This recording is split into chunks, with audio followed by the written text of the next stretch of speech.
19 offices, $3 billion in sales, 500 plus agents. Sales is a process. Step 1, step 2, step 3.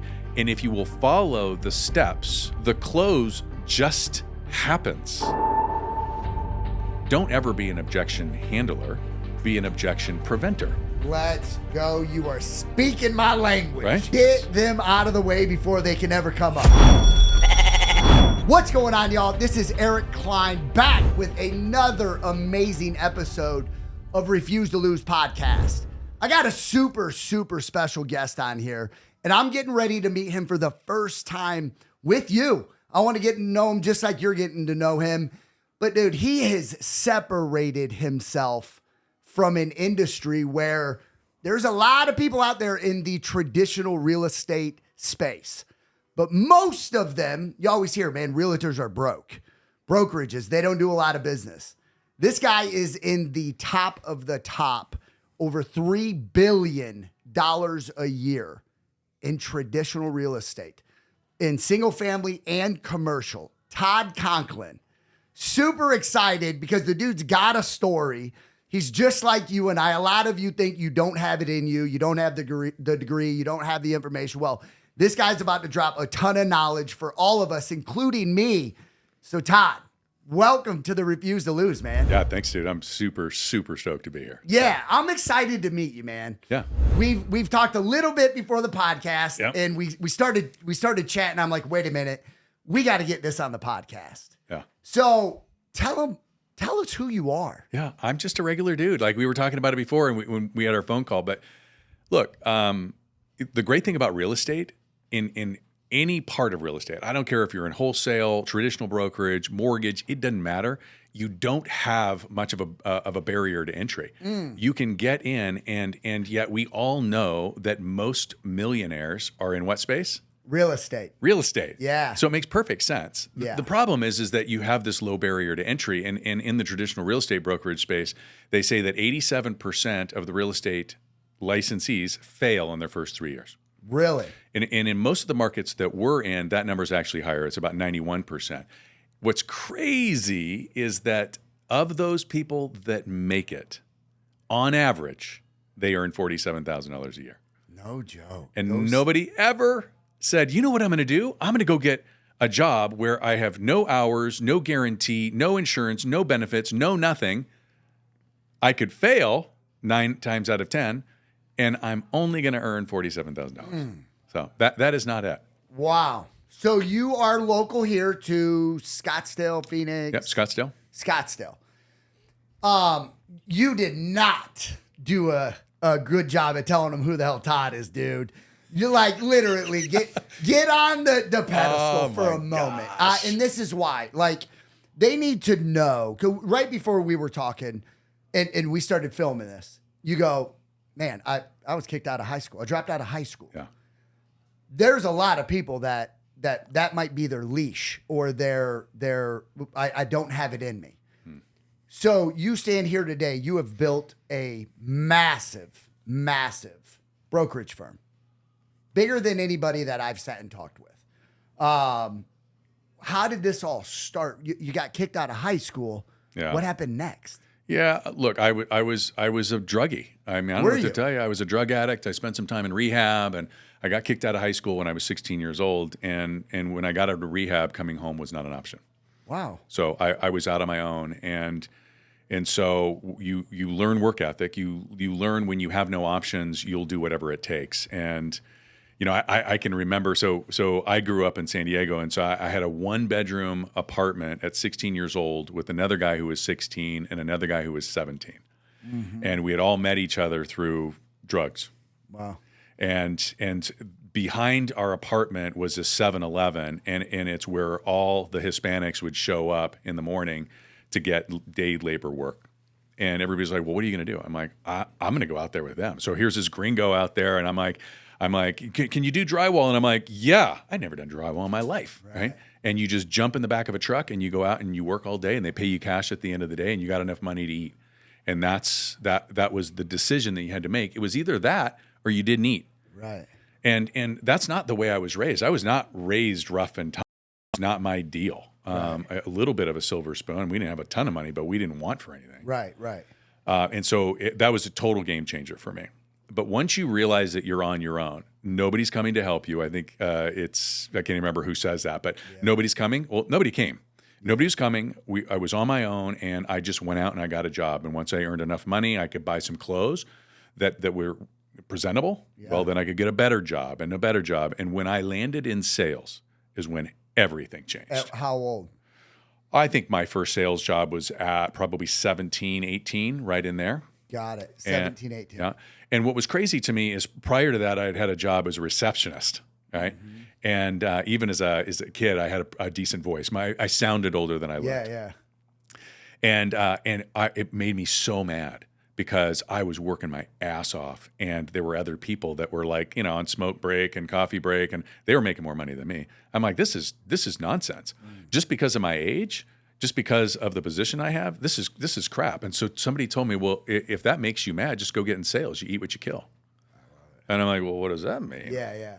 And so, boom, I went and got into sales. I think it was retail at first, and then it eventually got into health clubs, which is what got me to North Carolina, which is where our connection is there. Wow. What part of North Carolina? I was in Charlotte and Greensboro. Okay. All right. Yeah. So sales at 16, 17, no, right? 17, 18. 17, 18.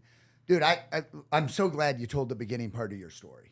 And I'm glad I asked a question that triggered that. Looking and talking to you today, I wouldn't have thought this all started with you doing drugs, hanging out with the wrong crowd. I don't know why, but I just don't see that. Yeah.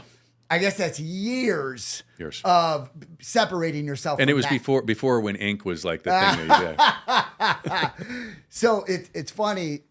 I say all the time, like, I owe everything to sales. I owe everything to sales. I got clean. At August 9th, 2009, I decided to stop using drugs. I was using really, really hard drugs for a long period of time. And when I got clean and I got into a call center, and it was my first commission-based job, I was 28 years old, going on 29.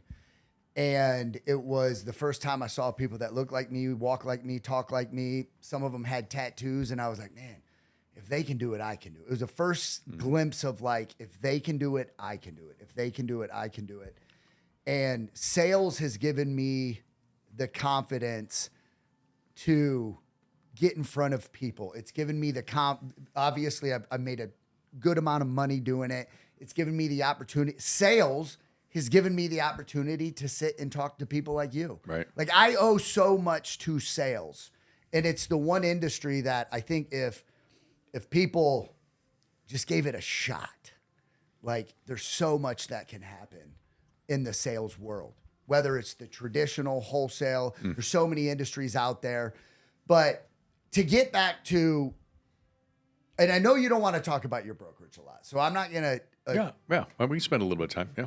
How did it start, and how the hell did you get it to where it's at? Yeah. Total accident, and I'll talk fast, but I think it's a funny story, right? Yeah. It's the story that happens to all of us that if we're really being honest. If you go out and you are like, hey, I'm just going to make $1 gazillion, it won't happen. It doesn't happen. It doesn't happen. Yeah. What happens is you get passionate about something, and next thing you know, by doing the right thing after the right thing after the right thing, even when it's hard to do the right thing, all of a sudden, good things happen. Life does not give, life gives back, right?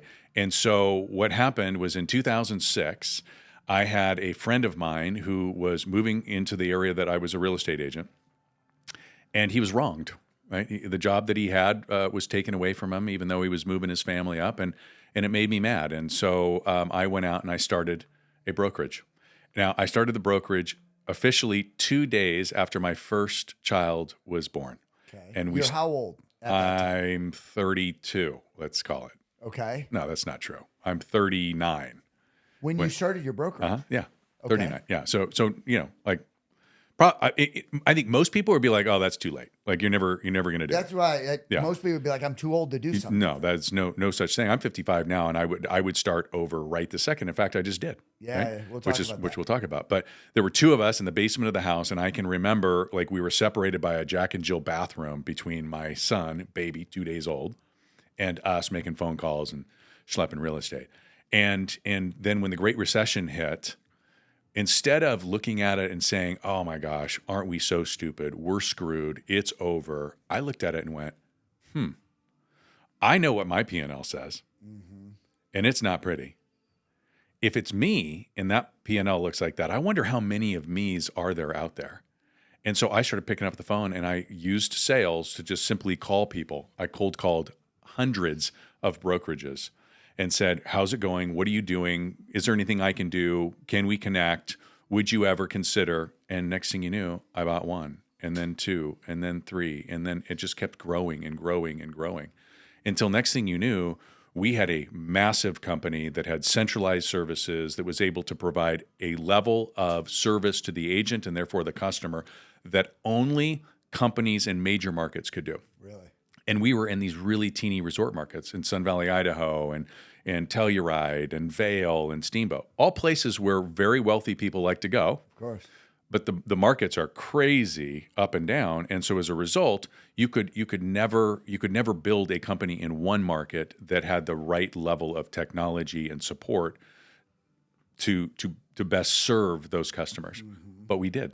Wow. So you started at 39. How long were you an agent? 4 years. 4 years. Yeah. Started your own brokerage. Went from one location to another. And then fast forward to today. Yeah. What does it look like today? Yeah. I mean, 19 offices, $3 billion in sales, 500 plus agents. And listen, we've got some of the highest production per agent of really almost any of the companies that are out there. I mean, we're in the top 1%. How's that? Wow. Of real estate brokerages. That is great. So for all the traditional, and listen, I knock them all the time. Oh, I'm sure. I really do. And it's something where I got a decent sized footprint in the wholesale space. The realtors, we clash heads a lot. And I'm actually going to speak in a few weeks in Tampa to a room full of realtors, because I would love for realtors and wholesalers to come together and start just working together. It works so much better. We're all trying to do the same thing, right? For there to be such a high fallout rate or success rate in your guys' industry, what would be your advice for the 91% that are only making $47,000 a year, whatever your number was? Yeah. What's going to be because you offer coaching now, right? Yep.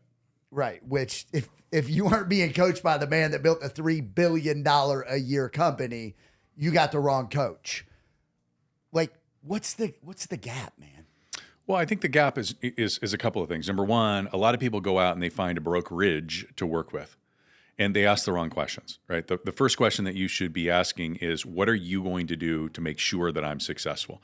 Who's going to train me? Everybody wants a coach. You don't want a coach. You need to be trained on what to do, when to do, and how to do it. Right. Once you know how to walk, then you can learn how to run. And once you learn how to run, you can actually learn the plays that you need to run to score.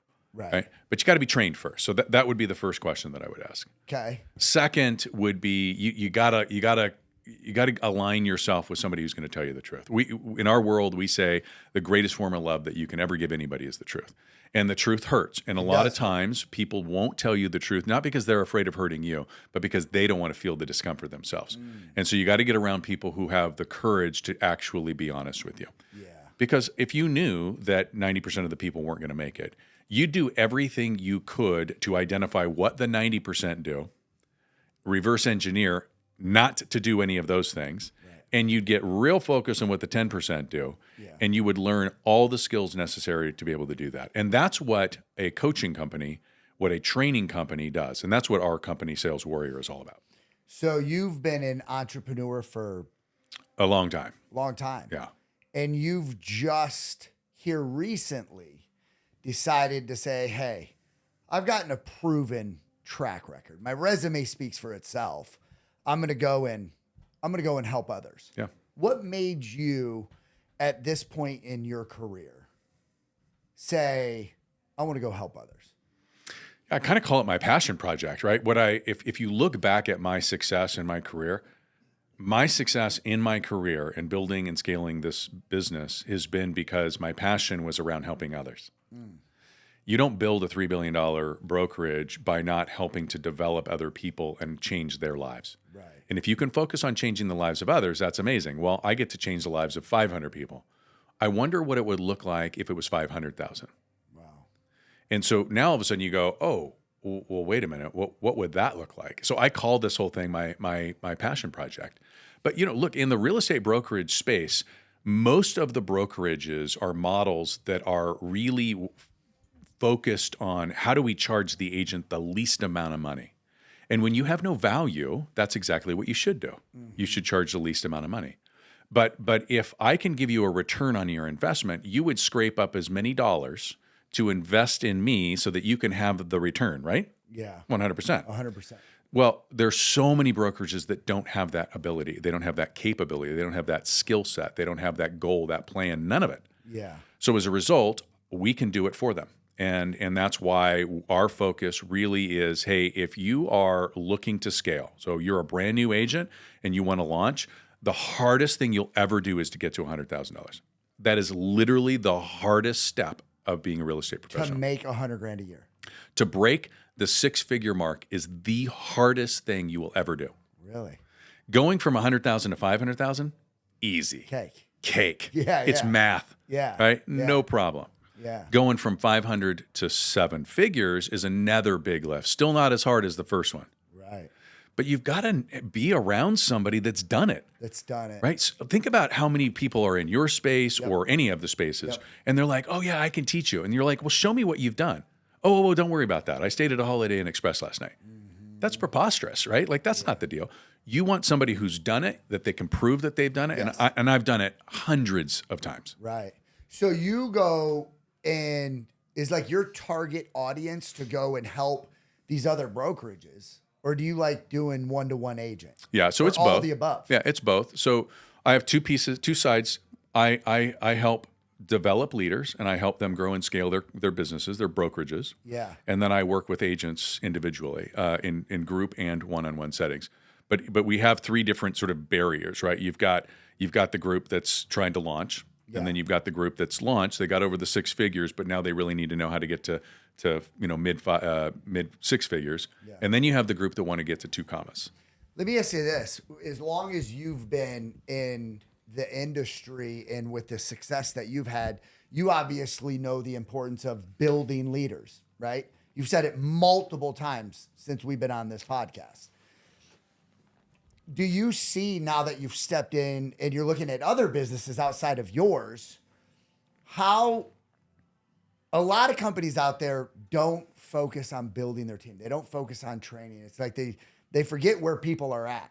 So I guess talk a little bit about that, because you obviously saw the need for it. I think there's a massive hole for you to fill just with what you've done in the industry.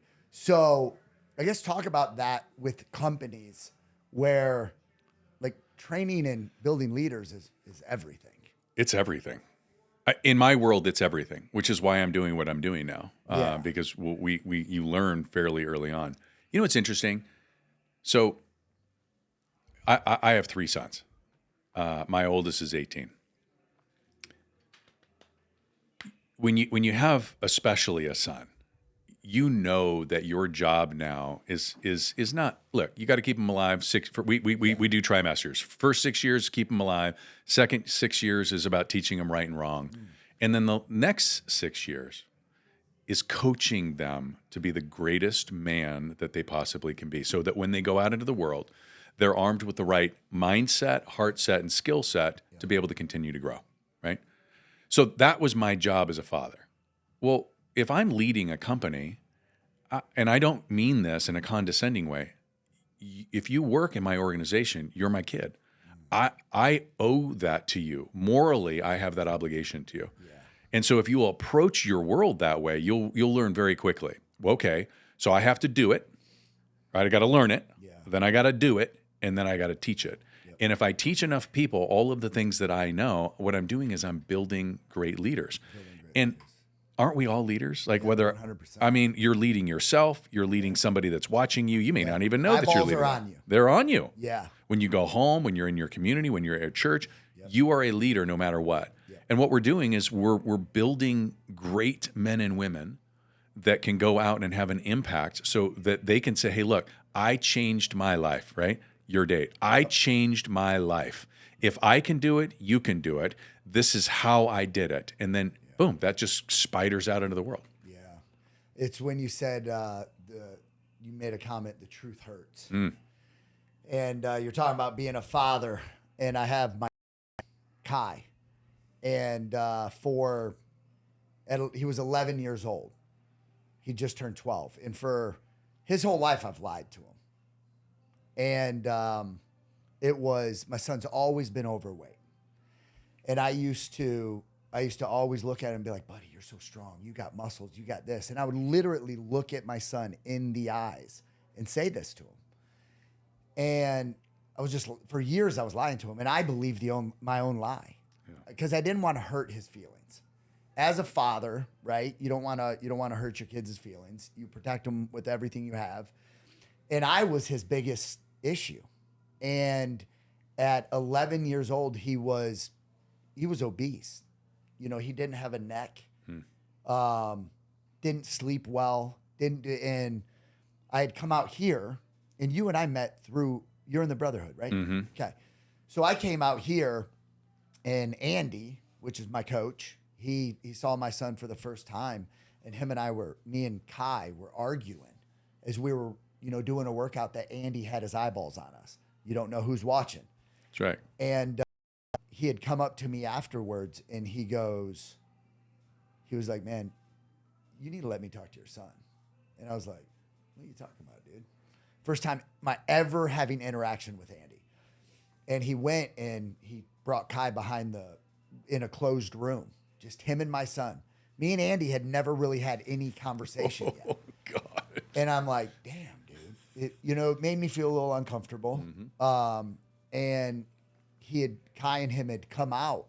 And since that day, Andy got 100% truthful with my son. I still, to the day, I don't know what was said behind closed doors, but truth was said. Truth, like Andy got honest with my son. And he came back out. They literally shook hands. And my son has never been the same since. But it comes down, what it taught me is, like, there's no point in lying to somebody when you know they need help. That's right. You know what I mean? And I don't know what spun that off that you said for me.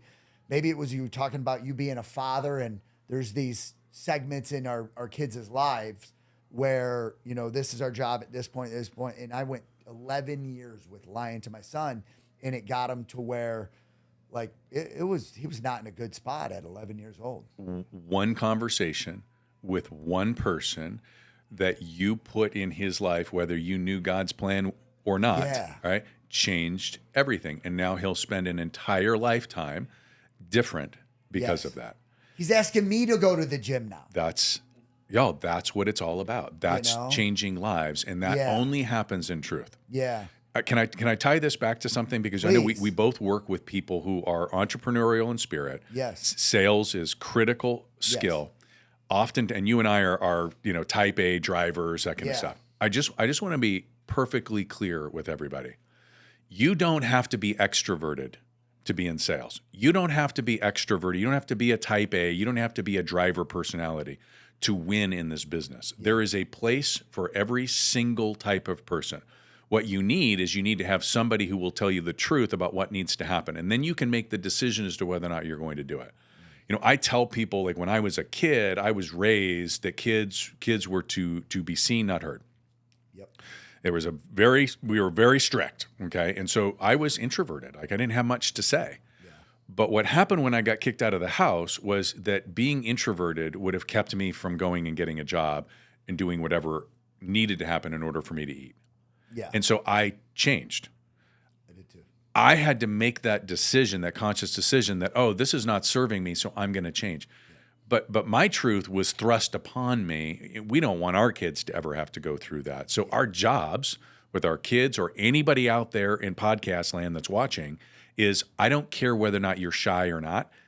Sales is the place you need to be if you want to make more money than you think that you should ever be able to make, and you want to have more impact than you ever thought God intended for you to have. Yeah. When I jumped on the phones for the first time, I was I was in a room of a few hundred people. 28 years old, living in a halfway house, heavily tattooed, job after job telling me that I was unemployable, literally unemployable at 28. So like my self-esteem, when you talk about being introverted, the guy that sits here today was not the same guy at 28 years old. When I tell you, I could not look another man in the eyes for more than 5 seconds. Yeah. And then I started feeling really uncomfortable.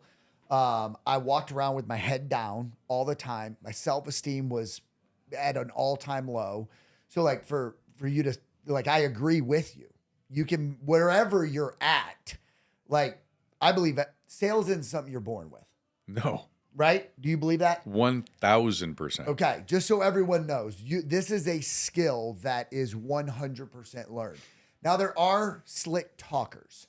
There are some people that can carry a conversation better than others. I was not one of those people when I first started in the industry at all. I was probably at the bottom of the food chain, but I was hungry for a better life. And when I say hungry, I was legitimately hungry. Like you, I didn't know where my next meal was going to come from. I had to pay for my halfway house rent so they wouldn't kick me out. I needed to like pay myself. I was hungry. So in the very beginning, I'm thinking about peanut butter sandwiches, Wonder Bread, and Top Ramen right now. That's what That's what we all did, right? You can get Yeah. that stuff for 9 cents a piece. Yeah. So there are people that are watching your podcast, right? They're not where they want to get. Like maybe they're brand new, maybe they haven't even gotten into wholesaling or real estate or whatever, or maybe they are and they're just not quite where they need to go. Can I share a story? Yeah. Or the people that are at a job. Yes. Because They're miserable. They're miserable. Yeah. I got into health club membership sales. I had no idea. Look, I smoked cigarettes. I was still doing drugs. I had not seen a gym. Okay. Like that, I was probably 145 pounds. I'm 6'2", right? That's not the right BMI. Yeah. And so what I learned in that, I was the worst, right? And they had a scoreboard and I was always at the bottom and I'm like, this is horrible. So what I learned was, hey, I can learn this. I wasn't a born salesperson, but salespeople aren't born.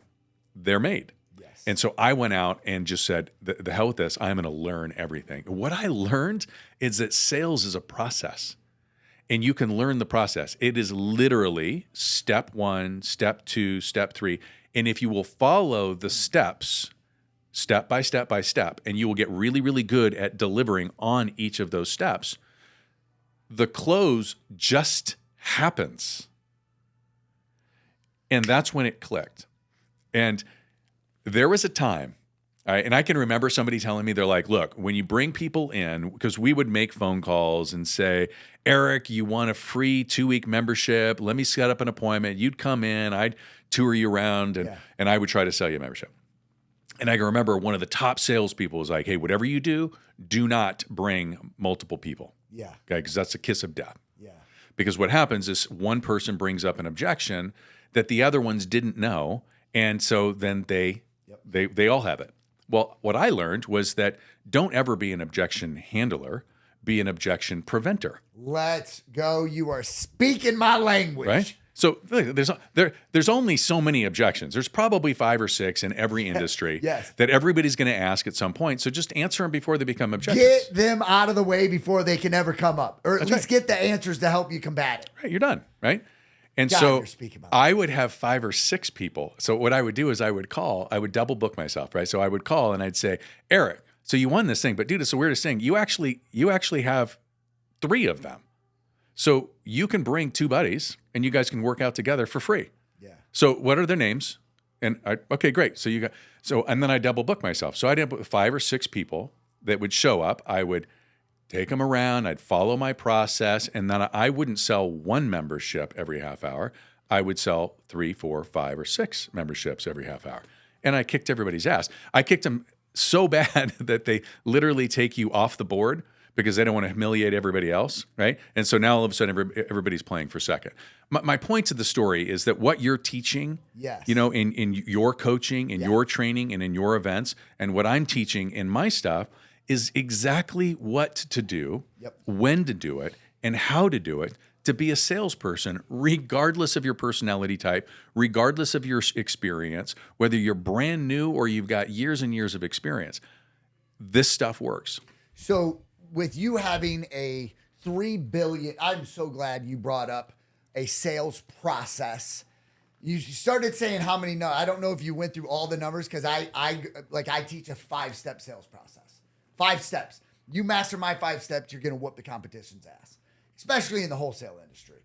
So when you bring somebody on new to yours, you're teaching them a sales process. Do you believe in scripts or anything like that? 100%.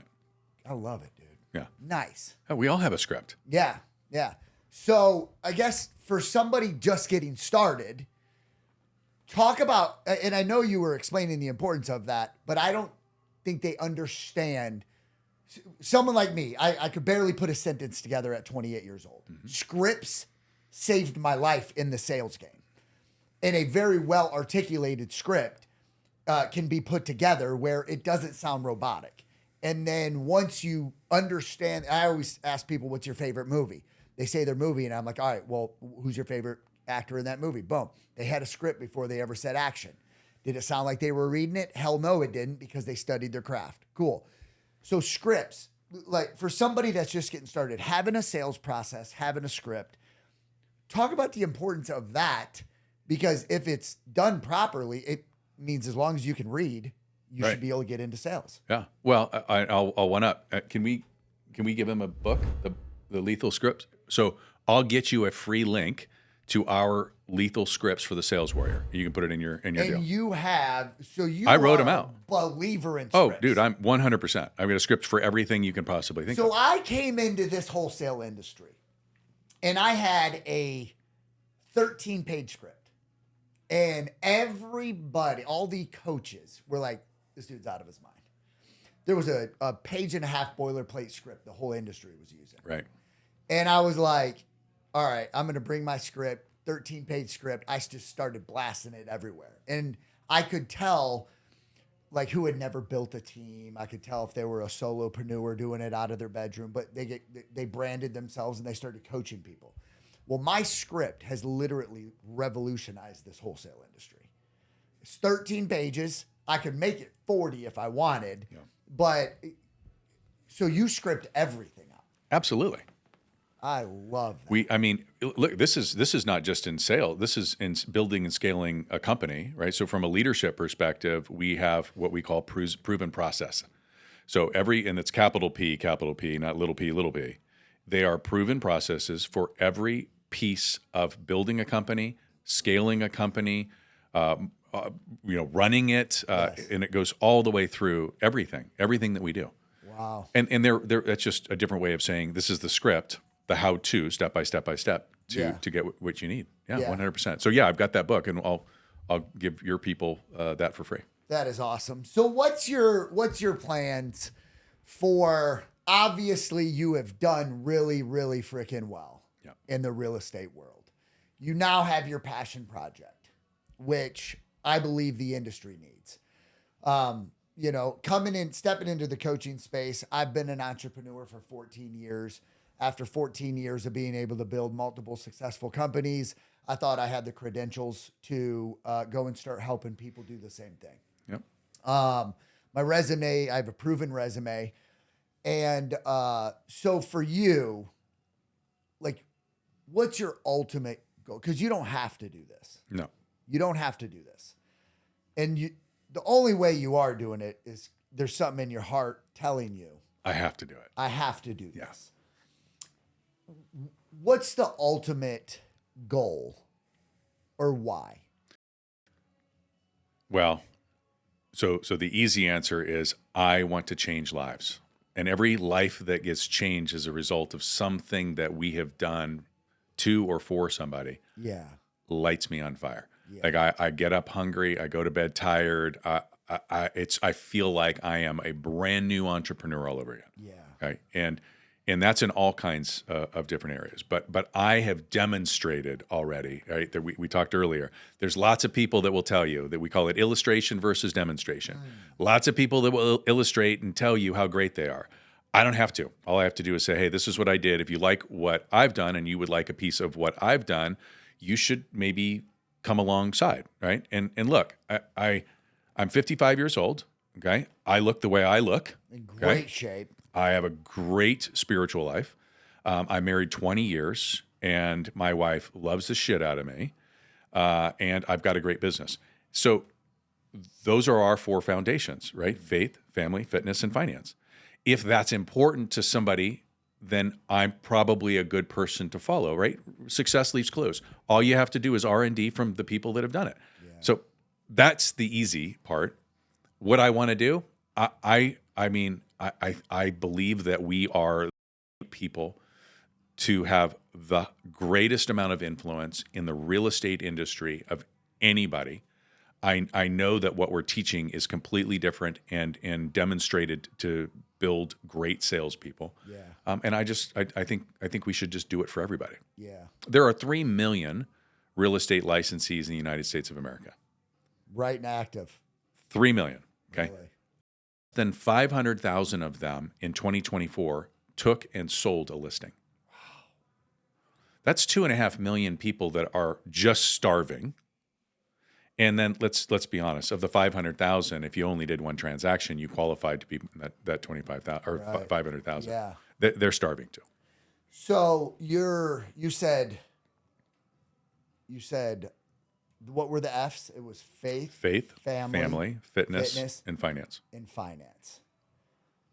How important? I'm just now realizing when I got clean, August 9th of 2009, it was a clear sign that God showed up in my life. Very clear sign. He allowed me to witness myself dying in front of my family. I saw it clear as day. That'll do it. Yes. So he showed up very clear in my life. I got clean at 28, started my business at 30. My very first business I ever started blew up bigger than I ever thought it would. We almost did a 9-figure exit, lost it all. And I got so far away from God when I was getting ready to exit for 9 figures. I mean, I know today if I would have gotten that exit, I'd be dead today. My wife would have left me. I would have went back to drugs. And with that kind of money, it would have been a life sentence. I would have been dead. And I know that today.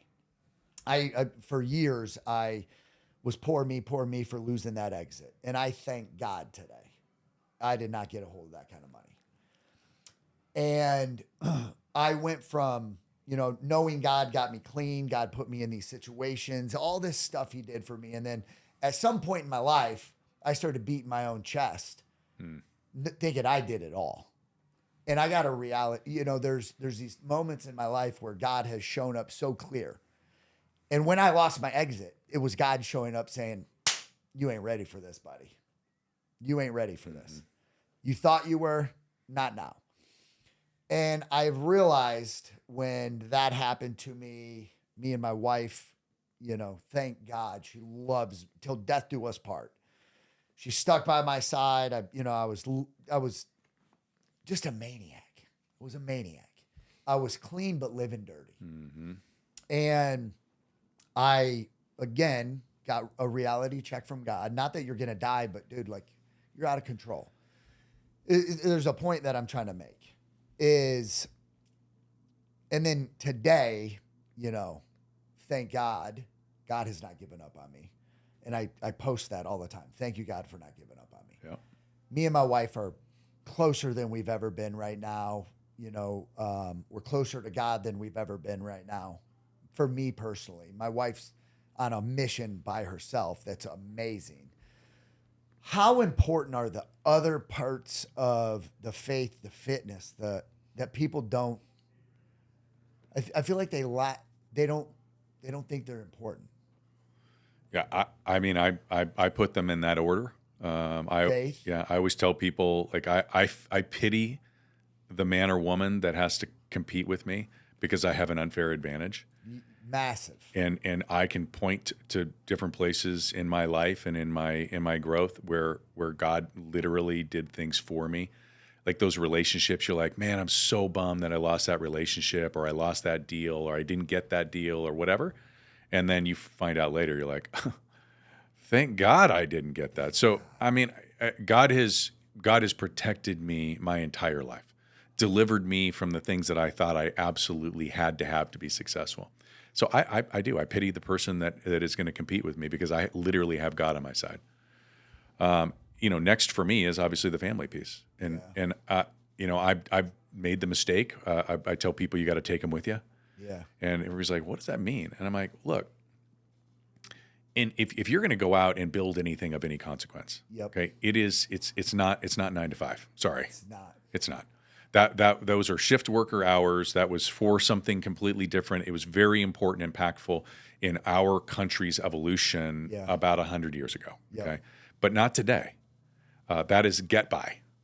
Yeah. And so if you're going to build anything of any consequence, well, there's going to be sacrifice, and things are going to look a lot different than what most people have. And what I did is I tried to shield my family from that. I didn't want them to understand, the risk. Maybe there was a little ego involved. I didn't want them to understand the pain that I was going through, the sacrifice, the struggle, all that stuff. And what I learned was that's ridiculous. Yeah. Of course they were experiencing it. Of course, yeah. And the downside was they also weren't experiencing the what if. Like, what if it actually works? Yeah. What will happen when? Yeah. And so what I would do is I would say, hey, look, you got to take your family with you. That starts with your spouse. Your spouse needs to be brought in, and they need to know exactly what your dreams and your vision is. In my world, my wife and I, like, I'm the visionary. She always says, your head's in the clouds and my feet are on the ground. Love that. Okay? And it's true. It's 100% true. She doesn't bring me back to earth, and I don't bring her into the clouds. But boy, together, she's literally flying the kite. Yeah. Right. And so my wife is very powerful in my life. I always say Shyla's my superpower. 100%. Literally, she is my superpower. Talk a little bit about that balance, because there's no balance. I get that. For somebody that is saying, hey, if they can do it, I can do it. Yes. And I believe if he can do it, if he can build a $3 billion company, I can do it too. Yes. When you say sit with your spouse, bring him along. Okay, I've been through that. Like, I've abandoned my family in the very beginning by, being in an office 14 hours a day for a few years. Yeah. So explain, what do you mean sit with your... Because recently, over the last few years, me and Shyla, for the first time, we've been together for 15 years, business partners for 14 years. And for the longest time, I treated my own wife like an employee. And that did not work well for me. We are now, I know my wife's leading me 90% of the time. And I know that today. So when you say sit and have that, because I waited way too long to have that conversation with my wife. Sitting down and, honey, I know you have your goals, I have our goals, but what are our together goals? So what is even, for someone that's like, how do I sit and talk to my wife? Yeah. What do you mean? Well, so here, I believe so strongly in this that part of our Sales Warrior platform is exactly this. It's how to build a marriage mission statement, how to have annual planning meetings, how to do quarterly pulse meetings. We do the whole thing. As a husband and wife. As a husband and wife. Yeah. Everyone works on their body, their business, their cars. That's right. We'll go mow our lawn. Oh my gosh. Think about how much money you spend and how much time you spend and on all of those things. Yeah. When was the last time you had a quarterly meeting with your wife? Yeah. When's the last time you had a dream day with your wife where you literally went someplace off campus and just dreamt out loud, no topic, off limits, just dreamt? Yeah.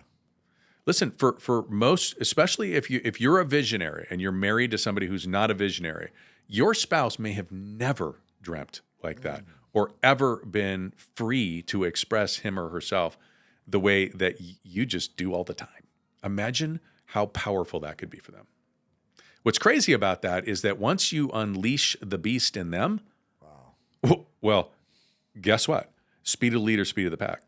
Shiloh's doing that right now. Okay, like all of a sudden the ceiling just got lifted, and it got lifted more. And now even the things that you visioned could happen, they're like, oh no, step aside, hold my beer. Yep. She's having right now. She is literally up at 5 a.m. The text this morning, 6-minute cold plunge, already at the gym. And I'm like, dang, girl, she's never been on fire like this before. Yeah. And coming out here and just being around. Like, dude, I've had many coaches, and that's one thing, man, respect the shit out of you, that being a part of your coaching platform. Like, it's not a part of mine because I'm in that. I'm being coached for this right now. Right. And it will be. I know it will. I can see it. But it is the most. I've never had a coach, and I respect the shit out of you for, you've talked about family, you talked about faith, you talked about fitness, you talked about your wife multiple times, and you said, I got a strategic advantage over everybody because I can beat them in almost all areas. And, if you are going up against a guy that has a shit home life, he's done. He's done. They're done. If you can get your home life in order, business becomes so much better. You're obviously at 50. What do you say you're at 55? Yep. You're in great shape for 55 years old. Thank you. I, at 43, I'm like, God damn, how is this motherfucker in better shape than I am? He's got how many years on me? So, but it's like, I'm for the first time, like 3 days ago, I just had all my blood drawn. I'm going to see what I need to do and like get my health in order. It's like my home life is amazing right now. My health, I can get much, much better. Faith, and it's like, dude, when I get all that in order, the business just. Well, that's when things explode. That's when something happens where you're like, what just happened? Like, how is this even possible? And maybe this lands for you. I've grown up, I just had a lot of heartbreak. I had a lot of people let me down. That a lot of that came from the guy that's sitting in my chair, but I also had some external letdowns. And so when things got good, something inevitably came out of left field and knocked me back down.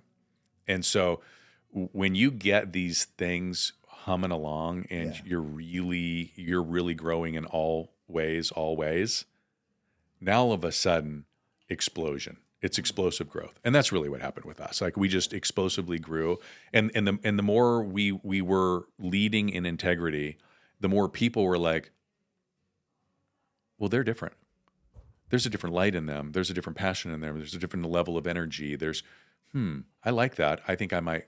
And so now all of a sudden people start coming to you instead of you trying to have to sell. Yeah. Well, now you're attracting people, which is a totally game-changing event. Man, I tell you what, I think there might have to be a round 2. Absolutely. I think there has to be a round 2. Maybe over a cold plunge. Of over a cold plunge. I have yet to do a cold plunge and enjoyed it. Oh, yeah. I haven't gotten to the point where I enjoy that thing yet. What would you want? Because we're going to wrap this up. The name of my podcast is Refuse to Lose. Yeah. And I refuse to give up. And there's been many, many days that I could have easily given up. And there's going to probably be some days in the future where throwing in the towel could be much easier. What does it mean to you to refuse to lose?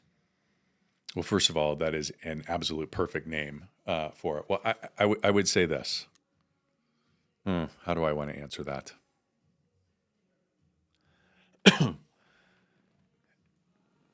You will have dark days. You will have cold mornings. You will have struggle. You will have pain. That was not what we were promised was an easy life. I think the saying is, don't wish it were easy or wish you were better. You will have times where it will hurt so bad and it will be so dark, and many, many, many people quit. They stop right there. Those that make it, they just don't quit. And by not quitting, they're never beaten. And the saying is, if you find yourself in hell, keep going. If there was one piece of advice that I would give you is you don't have to do it alone. I did it alone for a very long time. But once I realized that I could surround myself with better people, that I could actually pay to get mentors and coaches and that kind of stuff, that I could develop friendships with other badasses, suddenly it's not so lonely. Dude, that was the first time I've asked that question. Yeah. And you knocked that bitch out the park. Yeah. You need to ask that for everyone. That was an amazing answer. And I was just sitting here and like I was getting goosebumps as you were talking. No bullshit, dude. How do people find you? Because they need to know you. Yeah. I mean, look, the YouTube is the number one spot to go to, and that's Conklin AF. I'm all over Instagram. What's your Instagram? Is Todd P. Conklin official. Thanks. Todd P. Conklin official is my Instagram. Todd P is in Paul. Yep. Conklin. How do you spell Conklin? CONKLIN. Official. Official. Yep. All right. Everybody that watches this episode, go follow him. I'm just getting to know Todd, and I can assure you this will not be the last time him and I sit and rap. I have learned so much just sitting here. Man, you can tell when someone's got wisdom. They've been through it. And it's been an absolute pleasure, man, having you on the It's been an honor, buddy. It's been really good to get to know you, and I look forward to some future. And we're just getting started. That's it. So he's got a lot that I want to learn, so I'm going to stay close to Todd. So everybody, until next time, refuse to lose. Just don't give up. Love y'all. Hey, what's going on? I want to congratulate you for making it to the end. What does that mean? You're in the 1% club. No one else stuck around. You did. What I want you to do is subscribe. More importantly, comment below. That way I know exactly who you are and we can get to know one another. Every single week, by you turning your notifications on, you're not going to miss the sales training that's going to keep you in this 1% club. Comment below, subscribe. I'm going to see you in the next video. Let's continue to refuse to lose.